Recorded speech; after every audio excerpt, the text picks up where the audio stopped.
Hi, I'm Brianna. I'm going to talk about the COVID-19 collection process of samples and how they're collected and then what methods there are to collect them.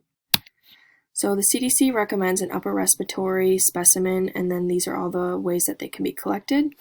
So specimens that are collected by a medical personnel are a nasopharyngeal sample, an oropharyngeal sample, nasal mid-turbinate swab, an anterior nares specimen, a nasopharyngeal wash or an aspirate, and then a specimen that you can collect by yourself is a saliva specimen, and then sometimes they'll let you do the nasopharyngeal specimen by yourselves as well.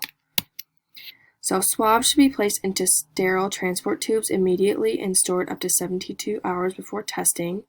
And then when collecting respiratory specimens, only synthetic fiber swabs with plastic or wire shafts can be used. When testing, make sure to tilt the patient's head back 70 degrees and insert at a distance equivalent from the ear to the nostril, making sure to make contact with the nasal pharynx. Make sure to rotate the swab multiple times and make sure the swab is able to absorb enough fluid for testing.